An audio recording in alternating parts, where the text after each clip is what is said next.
Viajamos agora até à última fronteira. Hoje falamos sobre exoplanetas e lixo espacial. Olá, Miguel. Olá, viva, bom dia. Beatriz, bom dia. Vamos começar precisamente pelo novo exoplaneta que desafia as teorias da formação planetária. Porquê? Ora, vamos começar por dizer que é uma investigação conduzida por uma equipa internacional, com muitos astrónomos do Instituto de Astrofísica e Ciências do Espaço, em particular aqui do Centro de Astrofísica da Universidade do Porto, e leva-nos até à estrela LHS 1903. Nós já conhecíamos 3 planetas à volta desta estrela. Como não é o nosso Sol, tratam-se de exoplanetas, orbitam outra estrela que não o Sol. E desses 3 exoplanetas, sabemos que o mais próximo é rochoso, os outros 2 são gasosos, portanto têm um envelope gasoso à volta da sua superfície. Quase parecia o nosso sistema solar. Nós aprendemos desde a escola primária que os planetas rochosos e pequeninos estão próximos do Sol. Exatamente. Os gasosos grandes, frios, estão mais distantes. Porquê?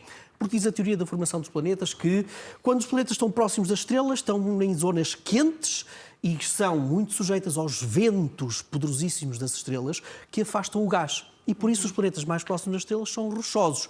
Mais longe é onde está uma maior concentração de gás, são zonas mais frias e, portanto, favorecem o aparecimento de planetas grandes e muito gasosos.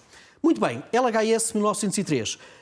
Portanto, rochoso, depois gasoso. Gasoso, o problema é o quarto planeta que agora foi descoberto, graças ao telescópio espacial CHEOPS, mas também outros telescópios que nos ajudam a perceber o quê? Qual é a massa, qual é o volume deste planeta. Tendo a massa e tendo o volume, nós temos uma ideia da densidade.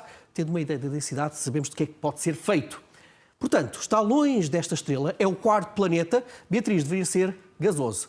Não. Não é. Claro que não, era demasiado fácil se fosse assim. Trata-se de um exoplaneta rochoso. E isso lá está, desafia as nossas teorias da formação de planetas, porque este planeta, que nós dizemos que está longe da estrela, mas repara, demora apenas 22 dias a dar uma volta a esta estrela. Um ano neste planeta são 22 dias. Nós é 365 dias. Portanto, este exoplaneta está mais longe, mas também relativamente próximo da sua própria estrela.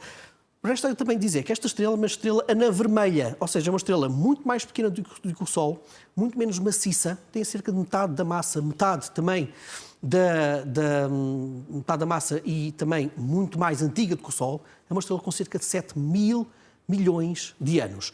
E estes exoplanetas, todos estes, o B, o C, o D e o E, porque é assim que se dá o nome a estes exoplanetas, todos eles têm mais massa e são maiores do que a nossa própria Terra.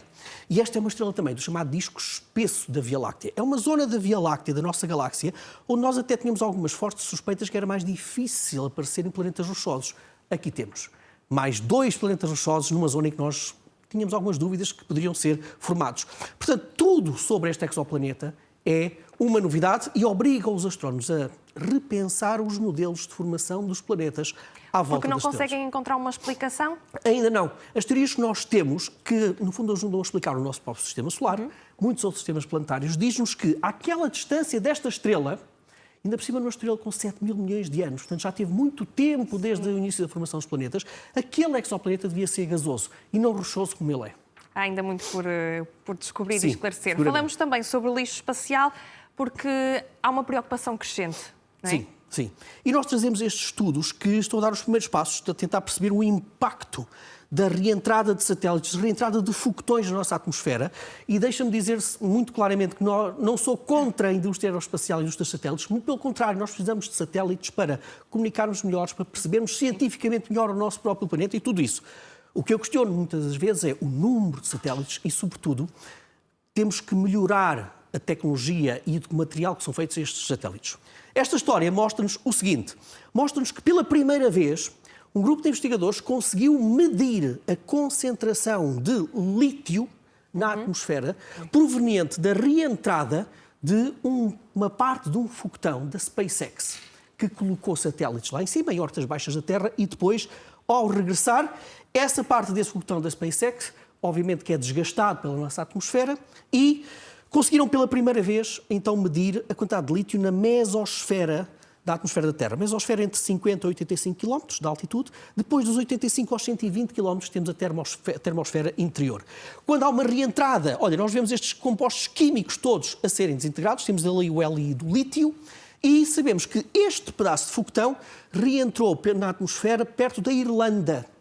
Eu falei-te de um centro de investigação na Alemanha. Sim. Isto é que é notável, porque estes investigadores alemães conseguiram medir a coluna de ar do local onde estavam, na Alemanha, e perceber que 20 horas após a reentrada deste pedaço de foguetão da SpaceX, a 1.600 km de distância, os ventos na mesosfera conseguiram levar para a Alemanha uma concentração de alumínio, de lítio, aliás, e isto é que é preocupante, 10 vezes superior àquilo que é a abundância de lítio que nós estamos à espera de encontrar nessa camada da atmosfera. Poderá ter sido o Sol, explosões solares, provocar tudo isto? Não, foi feita essa verificação. Terão sido fatores geomagnéticos? Também não, foi feita essa verificação. Não, tem mesmo a ver com isto. Isto é uma simulação daquilo que acontece nestas integrações. E porquê é que isto é importante, Beatriz? Porque nós hoje também temos cada vez mais estudos que dizem que, à medida que o alumínio e o lítio descem pela atmosfera da Terra, vão encontrar a camada de ozono. E tu sabes o quão importante é a camada de ozono para nos proteger da radiação nociva do Sol. Ora, quer o alumínio, os óxidos de alumínio, quer o lítio, não gostam nada do ozono. Destroem o ozono. E, portanto, isto é mais um estudo e repito, é a primeira vez que nós conseguimos medir esta concentração de lítio associada a uma reentrada de um satélite. E agora vem outra parte mais assustadora desta história, Beatriz. É que nós sabemos que há poucas semanas, a SpaceX fez um pedido junto da Instituto de Telecomunicações dos Estados Unidos para colocar, ou melhor, da FCC, para colocar lá em cima mais satélites da sua rede Starlink. Mais consequências, portanto. O ideal, o que estava anunciado inicialmente eram cerca de 49 mil satélites. Agora, Beatriz, eles fizeram um pedido para 1 milhão de satélites. A China fez um pedido semelhante para 200 mil satélites. E, portanto, nós estamos a criar um problema ambiental sério, não apenas para a nossa geração, mas também para os nossos filhos. E isto não é nenhum discurso ideológico, há uma espécie de um autêntico capitalismo selvagem na indústria aeroespacial, não há regulação, todos podem colocar lá tudo e mais alguma coisa. Vamos à sugestão da semana, uma galáxia mega escura? As galáxias são conhecidas por terem muitas estrelas e serem muito, muito luminosas. Essas estrelas são feitas de matéria normal, aquela que nós conhecemos, mas nós sabemos que a maior parte dessas galáxias é feita de matéria escura, o segundo maior constituinte do universo. E tu vais-me perguntar o que é que nós sabemos sobre a matéria escura? Nada, ou quase nada, por isso é que ela é escura. Mas as galáxias precisam ter matéria escura para existirem. E agora, o que nos deu o telescópio espacial Hubble e outros telescópios é esta imagem que nós estamos aqui a ver, aqui deste lado. Esta é uma galáxia mega escura, porque cerca de 90% da sua matéria é mesmo matéria escura. São poucas as estrelas que iluminam com o seu brilho para o universo presentes nesta galáxia. Estamos a falar de uma galáxia do enxame de Perseu, a cerca de 300 milhões de anos-luz de distância, e, de facto, é talvez a galáxia mais escura que nós conhecemos, com uma maior percentagem de matéria escura que nós alguma vez conseguimos encontrar noutro tipo de galáxia. Porquê é que sabemos que a matéria é escura? Porque a matéria escura interage com as massas, com a gravidade. Com mais nada, mas com a gravidade sim. E por isso nós temos uma boa ideia de que a percentagem de matéria escura desta galáxia é absolutamente extraordinária. Muito bem. Miguel, obrigada. Obrigado, Até Beatriz. para a semana.